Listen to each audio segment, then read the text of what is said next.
All right, everybody, welcome to the 9th Annual Literacy Leaders Awards. I'm Savannah Levins, reporter and part-time anchor at WLTX News 19. So happy to be here with all of you tonight. Now, I'm going to start with a little story about the first time that I read a book. I was 4 years old. Now, I know what you're thinking. I was a child prodigy, and that's also what my grandmother thought as I sat on her lap and read aloud the words of Goldilocks and the Three Bears. She called all of our family members and our friends teary-eyed, discussing how I was a child genius, until she soon realized that I wasn't quite reading as much as I was reciting from memory. I had asked to be read this story so many times that I had memorized the words and was reciting them from heart. I was able to tell a story because I had been told a story. And now as a journalist, I make a living off of stories and words, and I know their impact. I know that words can change lives and inspire change and incredible imaginations. And it starts with literacy, and it starts with leaders like you all. So tonight we gather to honor groups and individuals from around the state of South Carolina who have made a difference. They understand the importance of promoting cultural understanding. They have a commitment of stewardship, and they believe in encouraging all students to read good, quality, contemporary literature. Thank you, Savannah. We're so glad you learned that story and can recount it, because you're right. What we all do is communicate by telling stories, and as another TV type, I've done that quite a bit. And we're engaged with storytellers in our midst. We are surrounded by stories on these shelves, and we're here to hear the stories of the people in your program who have contributed significantly to raising the standard of literacy here in South Carolina, and I trust beyond. Since I am a communications person, I have a little visual aid tonight. For those of you with smartphones and on social media, if you're taking any pictures tonight, please help get the word out by using this hashtag. Now, for some of you, this might be Greek, but don't worry about it, it's okay. But use the hashtag AllAwards so that you can help get the word out about this wonderful program. People will see it and they will wonder, what's AllAwards? So they'll click on it and they'll learn more.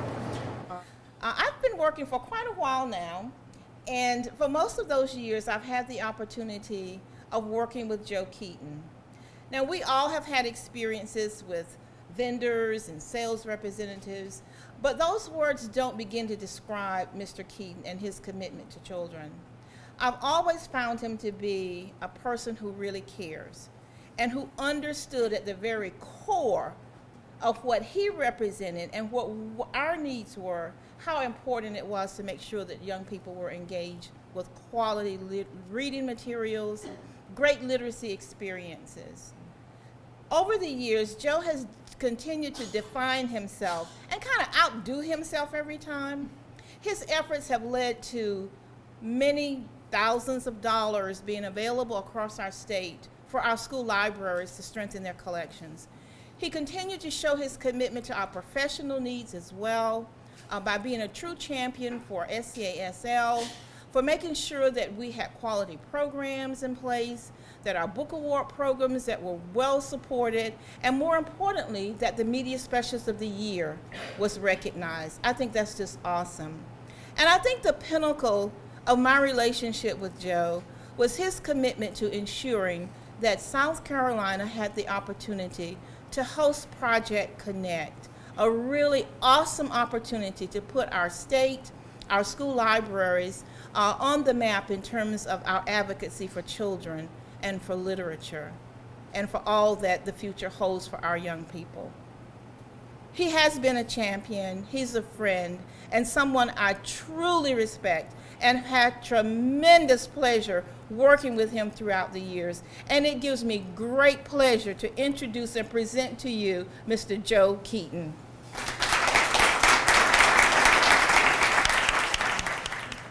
Well, I will tell you, I looked at the list online of the past recipients, and I looked at the list of the recipients after me, and I honestly thought, what am I doing here? Because I'm the behind the scenes guy. I've never been out in front. I have had a career of championing libraries and literacy. Early on, when I got plucked out of a lumber yard to sell books, I had no idea where this journey would take me. I had no idea. It got to a point where a buddy of mine and I had South Carolina. His name is John Balk, which I dedicate this award to. He died of pancreatic cancer just a few months ago.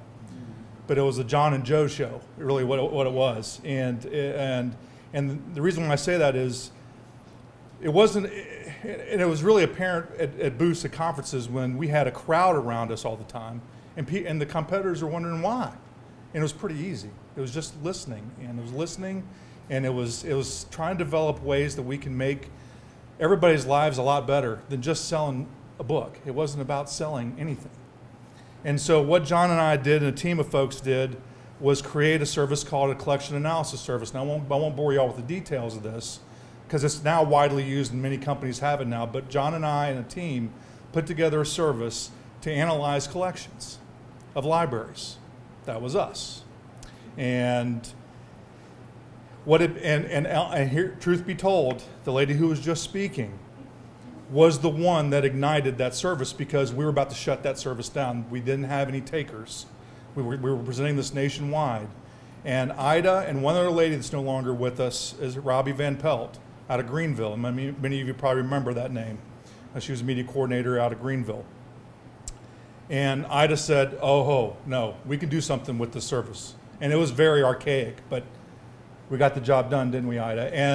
And so that service from Richland to South Carolina to the nation and to every company out there, it gave librarians a voice, it gave teachers a voice saying, look, our collections are 1970. Our kids, they want to read. We know if they read more, they're going to test better. So enough said. The rest is history. Here I am. I'm getting all fired up again. And it became a success. And what it did for John and I is it put us in a different light, because the customers knew we weren't salespeople. We were truly an extension of those professionals. Some of the professionals you're going to see here get an award. We were an extension to their lives and their jobs. So we were definitely the behind-the-scenes guy. So I thank my wife for the 20 years, and John and Ida, especially Diana Carr. Thank you guys very much for this nomination, this award. Thank you. So I'm Leesa Aiken, and I'm with the South Carolina State Library, and I'm so happy to be with you all tonight. We nominated the StartSMART program for one of the All Awards, and we are thrilled that they have won. So I'm going to take just a few moments to tell you a little bit about their program. StartSMART is not just a readiness program for children through birth through 4, although that is what it is. It's also a family readiness program and a community readiness program.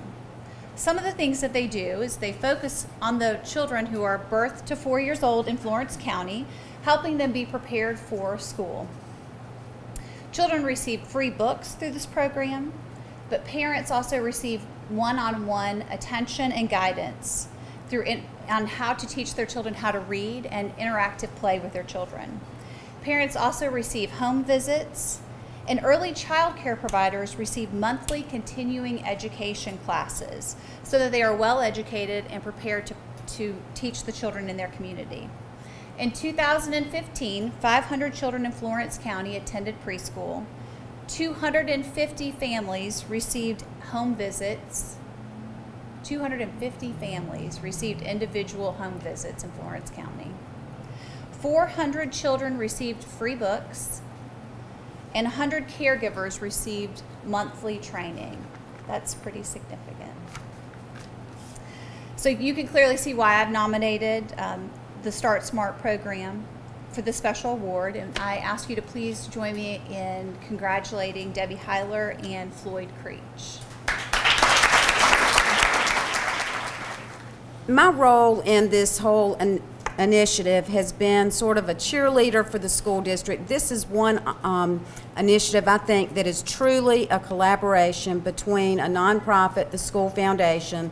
Floyd represents Florence Public School District 1, and then we also have a group of providers that we have convened for the last 2 years called the StartSMART Advisory Councils. When we first started this program, we realized that other people who took care of young children, agencies, all kinds of organizations, they didn't know each other. They didn't work together very well. We are now meeting once a month with 20 to 40 members, and people are staying afterwards, 20, 30 minutes talking, discussing cases, saying, well, let me bring this child to you for this service, and that just wasn't happening in Florence before, so we're really proud of that collaboration. But I want Floyd to talk a little bit about some details, because he really is the brains behind all of this. I have to give him the credit. Well, she's the business brains. I'm the early childhood brain. There we go. Yeah. So it is a partnership. I would first like to say that Florence School District 1 and the School Foundation, on behalf of them, we're very honored to receive this award. I think one of the main reasons we are here tonight is because of a unique program that we developed called Start to Read. We enter local businesses with, well, let me first of all tell you what our goal is. Our goal is that every child from 0 to 3 who can't afford books in Florence will have a library of 24 to 70 books by the time they're 3 years old. That's our goal. We have lots of partners that have made that possible. We work with the pediatricians through Reach Out and Read. We work with local barbershops. Florence is a major center for call centers, and those are a lot of entry-level jobs. And we have 7 businesses that have partnered with us, and we get to go into their businesses and meet with their parents, not just pass out books, but to actually sit down and talk to the parents about reading to their children and how important it is to establish a story time that Savannah was talking about so elegantly earlier. We also distribute books on home visits. Last year, through all of our efforts, we distributed over 10,000 children's books for children 0 to 3. And really, we have Florence School District 1 board who donated $30,000 to the effort, and to the School Foundation through its various funders over $10,000 to this effort, and lots of generous people who have given us books or made it possible for us to buy books at discounted rates. But I think the real key to our program is not that we're just giving out books, but we're giving out information to parents so the parents will establish a reading time with their children. So I'm really proud of this program. To me, it is the one thing that we've done that has really changed the lives of children. So thank you so much for this award. Well, I have the honor of introducing Tutor Eau Claire as our 3rd and final all-award winner. And Tutor Eau Claire is the literacy outreach of the Eau Claire Shalom Ministries, and it has provided affordable tutoring for dyslexic children and adults in Columbia since 2000. From a small community tutoring center serving 10 students per year to now a well-established community resource serving hundreds of families each year, Tutor Eau Claire raises awareness of dyslexia and the importance of early intervention to prevent reading failure. Tutor Eau Claire provides information, resources for parents, and low-cost screening and intervention for struggling readers. Tutor Eau Claire shares its message of help and hope for struggling readers not only in the Midlands, but throughout South Carolina and beyond. Within the past year, Tutor Eau Claire has received out-of-state requests from parents from Virginia, Florida, Georgia, and California, expanding their outreach to the national level. This organization provides after-school tutoring, a summer reading camp, monthly workshops for parents and professionals, and contract services to other literary organizations. Through its Facebook page and website, Tutor Eau Claire offers access to local and national dyslexia news and events, resources such as reading web-based intervention, and Tutor Eau Claire's manual, which is called Helpful Hints for Reading, which is accessible as a free download from their website, and hard copies can be found at every Richland Library location. I'd like to introduce Ms. Tracey Ely, Director of Tutor Eau Claire, who is a certified associate of the Academy of Orton Gillingham practitioners and educators, who has 14 years of tutoring experience and who does a beautiful job of leading this unique initiative.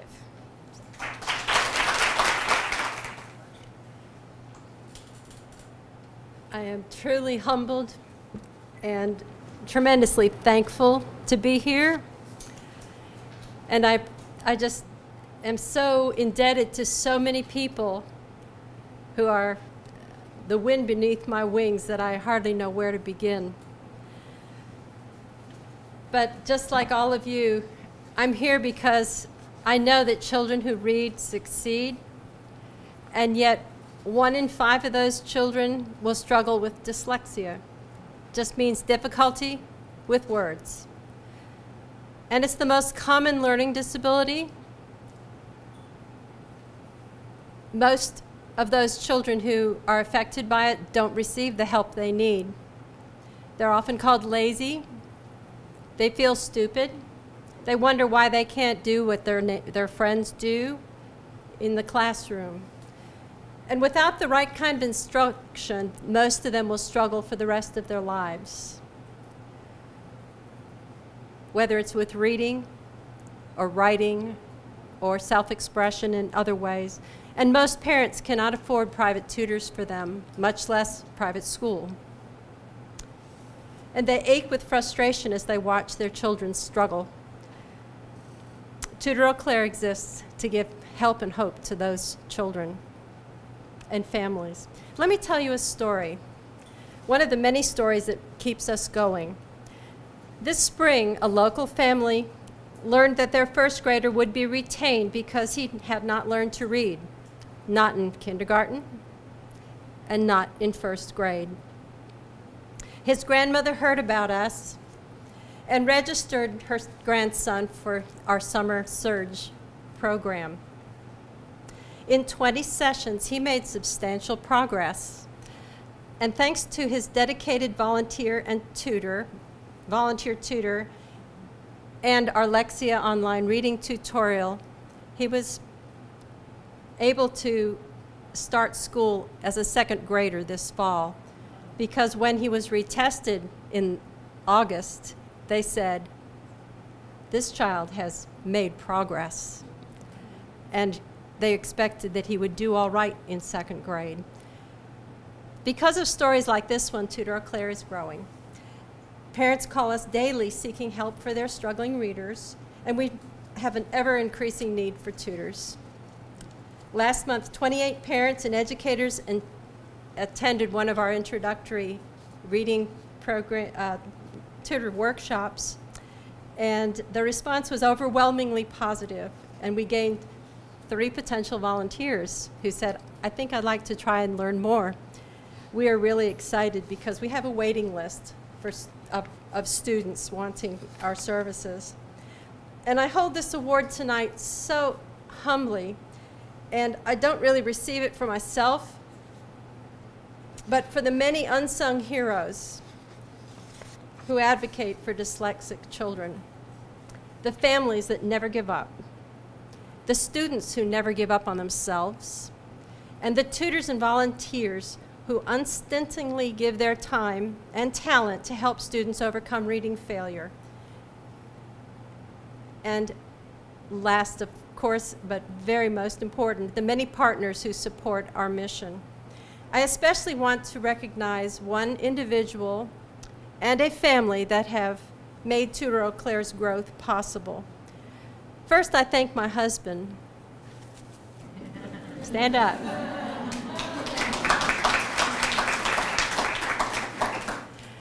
Hap is a professor at UofSC in biology department and the wind beneath my wings.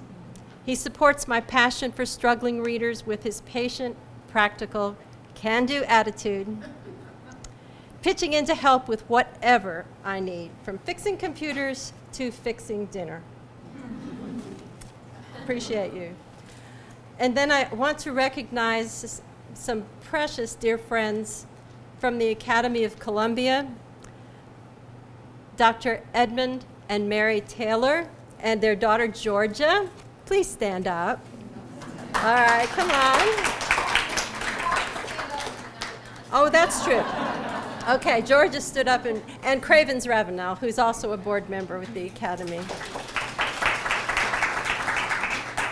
5 years ago, I was wondering whether I should just retire and go home and have a nice life.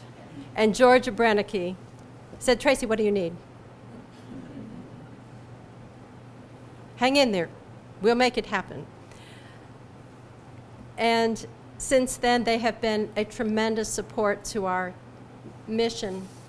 And I've stood on their broad shoulders. I want to tell you a little bit about Mary and Edmund Taylor. Dr. Taylor and his wife have raised a dyslexic child. And Mary Taylor wrote me a letter saying that a long time ago when her son needed help, they had to learn on their own. A group of parents muddled through and established the Columbia Reading Clinic to help their dyslexic children. One mother tutored the child of another. And out of their efforts grew Sandhills School, which I know many of you are aware of, out off Garner's Ferry Road. That is a private school for dyslexic students, a wonderful place. And that, I did not know the Taylors at that time, nor Georgia, but that's where I received my first Orton Gillingham training, which was so essential to what I do now. And there are so many people along this road that I could thank, but the next one I want to thank, of course, is Georgia, who, along with Cravens and Dr. Taylor and Mary, became board members of the Academy of Columbia Foundation. And that's a story in itself, which I won't go into.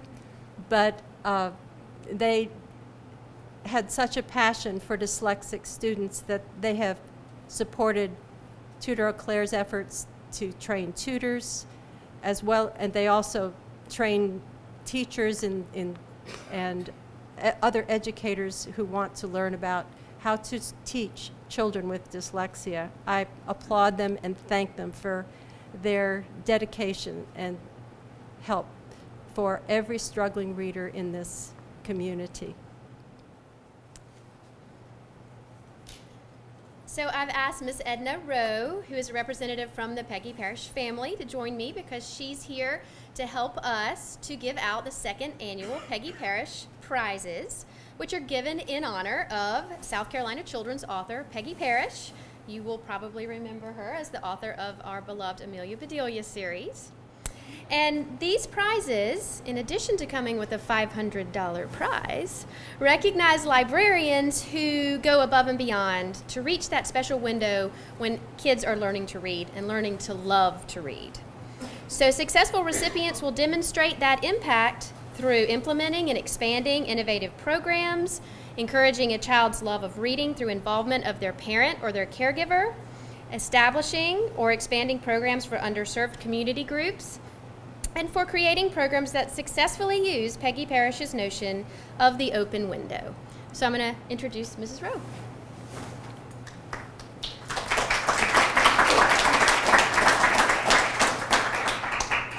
I had a clear understanding with Kim that I would not be speaking at all tonight.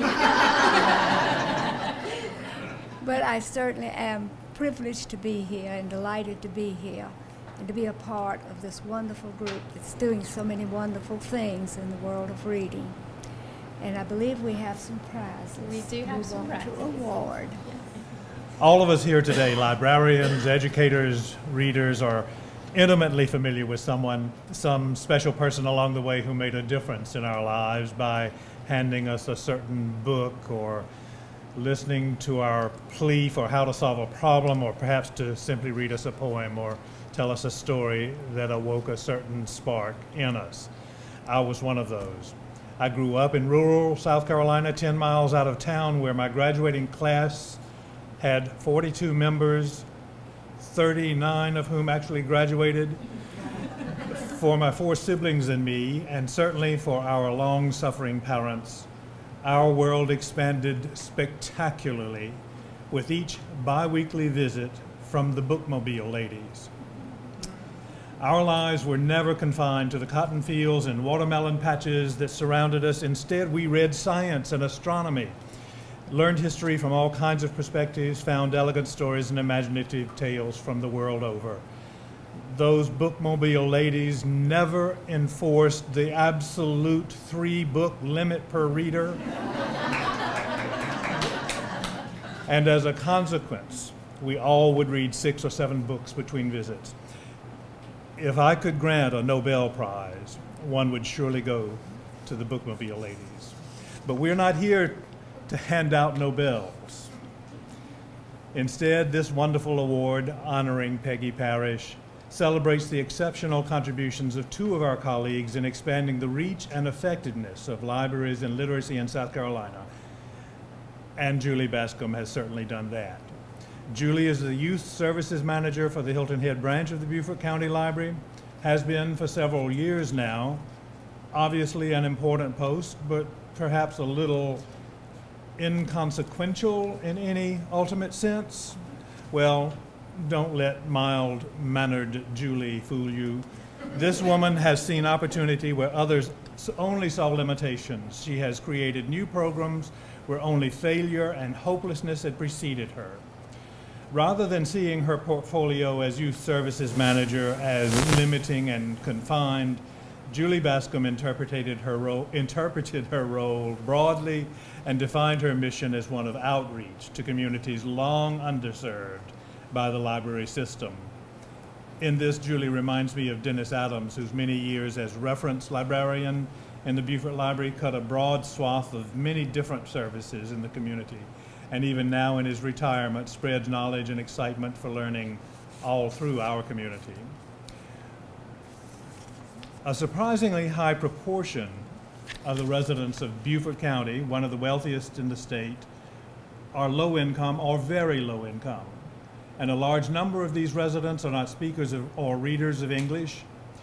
Until Julie came along with new outreach programs, many were utterly unaware of the services available to them in the community, and especially through the library. A special focus for Julie has been on engaging, encouraging, and supporting the parents of the children in developing reading and other skills. Programs, active and well-attended ones, have been put in place for all ages, from toddlers and preschoolers through the teens, and at all stages, parents and caregivers now have programs for their own interests and for learning how to support their young charges in learning and growing. The Parish Awards may not be the Nobel Prizes, but they are a major acknowledgement by one's peers of the exceptional work currently being done in our state to advance literacy, improve our communities, and build a productive and healthier society. I am honored to introduce you to Julie Bascom. First, I have to say that kind of sounded like a professional eulogy. And since my director, since my 2 bosses are here, let me know I have 19 years at least still in me, if not more. But on a serious note, I'm extremely humbled to be here in the presence of these other winners. When I received the letter on a Saturday, and with all my other junk mail, I seem to get a Hornbook subscription notice every week, although I already subscribed to it. And I was opening it up, and I was like, oh my Lord, I think this is the wrong person. So, of course, I had to track Kim down on her vacation and say, I think there's been a mistake. And she assured me that there had not been a mistake, but I would be totally remiss if I did not give Dennis Adams the credit. You had already alluded to him. He is a retired librarian, retired only in the sense of pay. He works more, I think, now for literacy and the benefit of Beaufort County than he did as an employee. He is my right-hand man when we go out into the Latino community. Although I spent 2 years as a youth services coordinator in El Paso, I can really only order off a menu. So he has to come with me. And through his extraordinary help, we've been able to open the doors a little bit more. They were already open. People just didn't realize it sometimes in that community. So through his just willingness to drive 2 hours round trip to go with me to a school at 7 o'clock in the evening for a 45-minute presentation, he really deserves this award, so I accept that on his behalf. I also, as I told Kim, I said, you know, I'm just a librarian. I've been here for 3 years in South Carolina. I'm just doing what millions of other people do every day. And that's to try to get kids first excited about the fun of books and libraries, and that it's a place that you don't have to be quiet, and there's really not a checkout limit anymore, so take as many as you want, and come as often as you want, and stay as long as you want. And once the fun starts, then we'll get down to the brass tacks with the parents about the utmost serious importance of books and literature and phonetic awareness and print awareness and all those words that scare all of us to death. But it just means get books to the kids, and that's what we're all about. But I have to share one story, of course, since I'm in a room full of people that love stories. But Peggy Parrish and Amelia Bedelia have been with me forever, because my aunt, who visited once a year, was a children's librarian and youth manager in Enoch Print. Unfortunately, they had a fire in the children's room, of which she had nothing to do with, but they had a lot of books that got discarded after the insurance claim. So every year when she came to visit, she had a suitcase of books for me. I had already discovered Amelia Bedelia on my weekly visits to my hometown library in Hattiesburg, Mississippi, but she brought me my own copy, a little smoky, but my own copy of Amelia Bedelia. So here I was living in Hattiesburg, Mississippi with one of the few universities that had an ALA accredited library program. So of course I had to get a master's degree, but I also got an undergraduate degree in library science, which is very rare. Probably few of us have that anymore. But what was most important to me, both as a child and then as a student, is that they also had a children's book festival. I went to that as a young child. My first signed book that I got from that was a Lois Linsky book that my father stood in line for several hours to get. And we treasured it. It stayed in a special shelf. It didn't go on the shelf of the other children's books that we had access to all the time. But in 1986, when I was finishing my MLS, the Children's Book Festival rolled around, and we were given our assignments of who we were going to escort. And I got Peggy Parrish, which is so special. Not only was it special to me, but after the fact I realized, whew, did I get a good one? Because my friends had gotten illustrators and authors who are just prima donnas. But I tell you what, when Amelia Bedelia, under the name of Peggy Parrish, showed up, she was exactly what you thought she would be like. She was more help to me than I was to her. She was so enthusiastic and kind and encouraging and talked to me. My two interests were either to go into children's services or do special libraries. She really told me why I should do children's services and how important that was and what fun I could have. And she encouraged me to make it fun first and then get serious later on.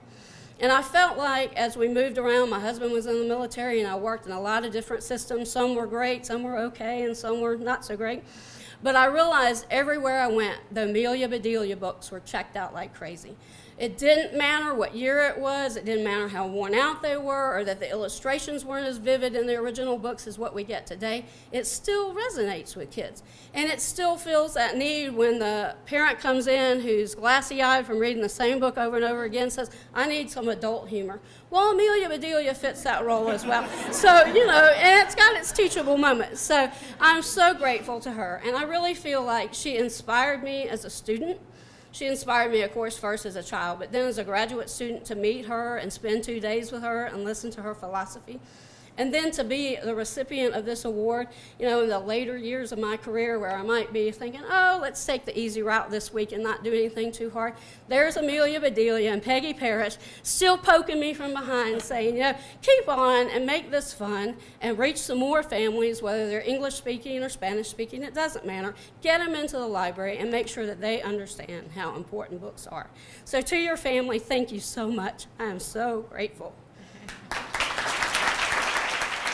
Karen and I are grateful for this opportunity to recognize Ms. Vicky T. Culbertson as a recipient of the Peggy Parrish Prize. What an honor this is to recognize someone who has devoted her life to children, youth, and literacy. How is it possible to express in this very brief introduction how this incredible librarian has changed the lives of so many students? Ms. Culbertson, or Mrs. Cubby, as she is affectionately known by our students, is currently a teacher librarian in Lawrence, South Carolina. She began her teaching career as a certified school teacher and then served as a certified reading specialist before earning her MLIS with the University of South Carolina School of Library and Information Science. As a certified reading specialist and school librarian, Vicky has used her skills to promote literacy and the love of reading in students of all ages and abilities. Vicky has worked as a school librarian for the past 25 plus years in rural South Carolina. She has worked tirelessly to promote the love of reading in her students, whether they are beginning readers or high school students. When it seemed there was little hope or limited opportunities to make a difference, Vicky created them. She has established libraries that truly are the heart of the school and the community. It's a place that gives students hope and encourages them to continue learning and, in many cases, to pursue higher education. Inspired by Ms. Culbertson, many of her former students are now teachers and librarians. Others, like me, teach future librarians. Empowered by a passion for literacy, all of us you have inspired are so humbled to join you in working daily to seize the opportunities of Parish's open window and to share a love of reading with children and young adults. For many years, Ms. Culbertson was the school librarian for Thornwell Home and School for Children. Originally established in the 1800s as an orphanage for children, it evolved into a home and school serving students from birth through the 12th grade.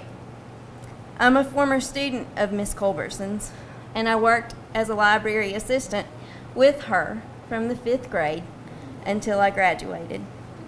Ms. Culbertson created a peaceful, safe place, a place where children learned to become lifelong readers. For all children, whether they were struggling with matters of the heart, academic challenges, or physical challenges, our Miss Cubby created inclusive library settings. As she continues doing today, she makes each and every child who walks through those library doors believe in themselves and believe that anything and everything is possible. Following her time at Thornwell, Ms. Culbertson joined the faculty of Sanders Middle School in Lawrence School District 55. During her very first year there, she was named Teacher of the Year. She earned that honor for the second time this past academic year. Ms. Culbertson goes the extra mile to provide year-round reading opportunities for students and their families. She volunteers her time to open the school library in the afternoons beyond regular school hours, as well as during the summer. These are times when many children would be without supervision and the books that they need to develop literacy skills. Miss Cubby's library, in Miss Cubby's libraries, hands and minds that could become idle are suddenly filled with books. When she first arrived at Sanders Middle School, Ms. Culbertson visited a self-contained special education classroom. She and the classroom teacher decided that Friday would be library day for the then all-boy class, and the students became affectionately known as the Friday Boys. When a girl joined the class, a girl named Star, the group became the Friday Boys and Star. The group has taken the school by storm. Because part of their library time is spent dancing to music related to books, they are reading and offering positive messages like, I can be anything I want to be. The group attracted other students who begged to be part of the group. Challenges and labels that may have once been presented to this incredible group have been replaced and typically developing students' eyes with friendships. A culture of inclusion is all-encompassing around Sanders Middle School, thanks to Mrs. Cubby. At the insistence of their typically developing friends, the Friday Boys and Star have been invited to join the basketball team, where one of them scored the winning goal in a game, to the prom, and they've been included on science field trips. Moreover, their classroom teacher says she's noticed each student making tremendous strides in verbal, social, and academic skills, and especially a love of reading, since they began visiting the school library. Success with the Friday Boys and Stars has also led to other self-contained classes taking part in library programming as well. All of this and so much more is because of Mrs. Vicky Culbertson, a difference maker extraordinaire. What a joy it is to honor Miss Cubby for all she does to promote reading and literacy in her schools, and for the caring and compassionate librarian she is. She is one who truly goes through life with her arms and her heart wide open. Just a couple of words.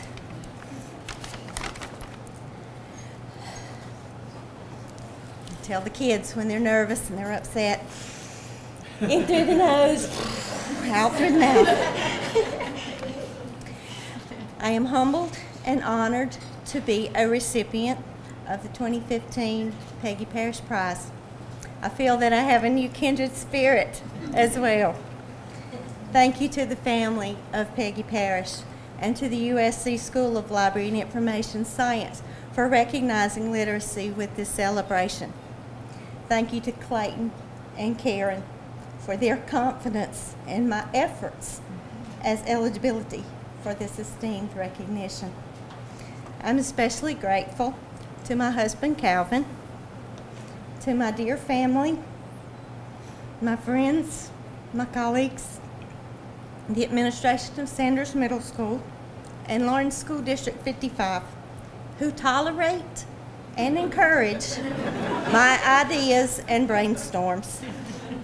I remember as a high school senior deciding I would study to be a 4th grade teacher like my grandmother, or maybe a high school English teacher, but I would never teach middle school. God laughed too. I'm beginning my 37th year with middle school students with no end in sight. I thank God above for giving me the privilege and honor to go to work each day to serve all learners, students, and adults by doing what I love and loving what I do.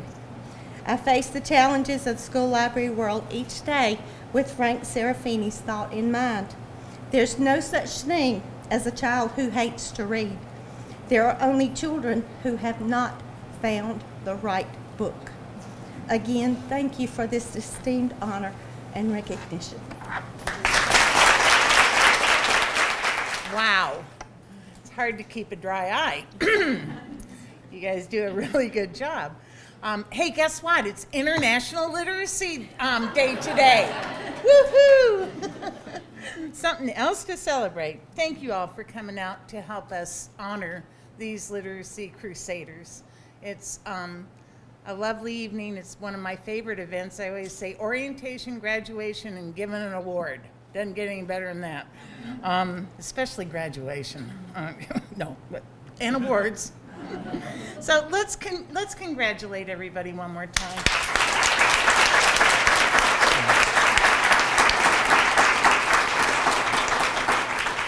I want to thank you, Savannah, very, very much. Thank you for doing this, and give Darcy a big hug for us.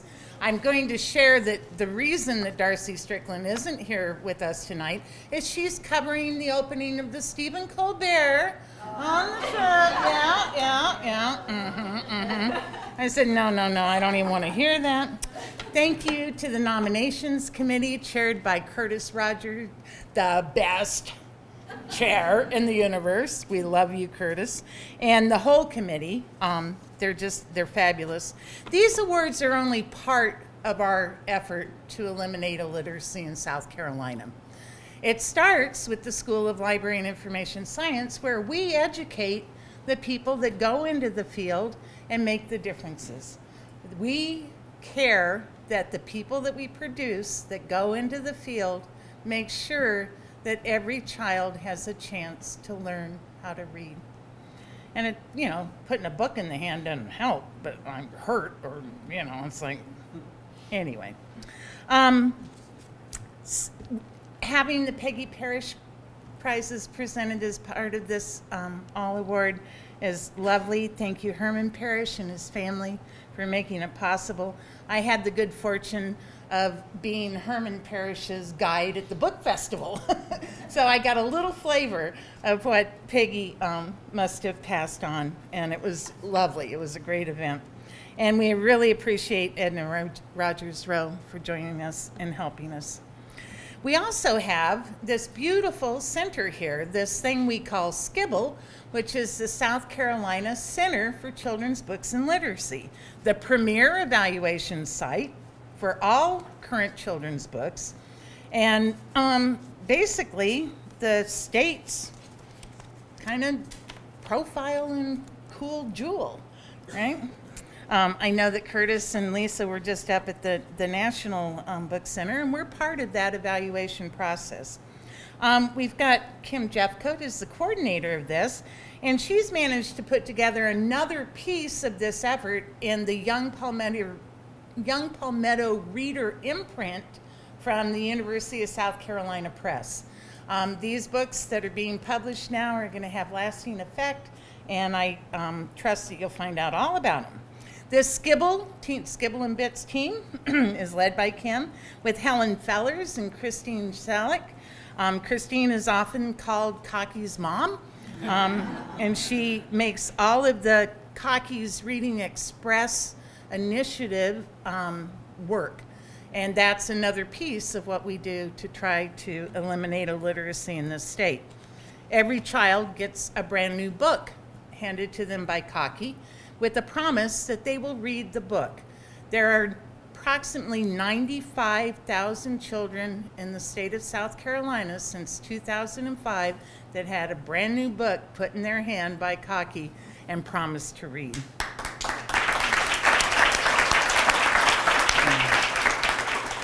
And we all know, I'm kind of preaching in the choir here, but we all know that when children read, everybody succeeds.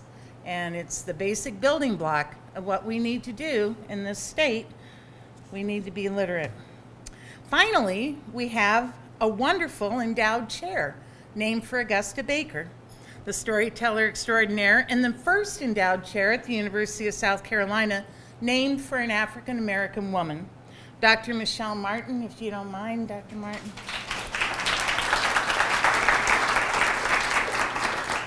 Is a force for children's literature and literacy who doesn't acknowledge the word no. It's just not in her vocabulary. So you can see some of what we're up to. If you want to know more, you just let me know. I'll tell you all about it. And I thank you for joining us tonight. We look forward to continuing to work with you to eliminate illiteracy in South Carolina and throughout our region, hopefully our nation in some small way. Please stay to visit and say thank you to all these people that are out in the front field taking all of the hard work.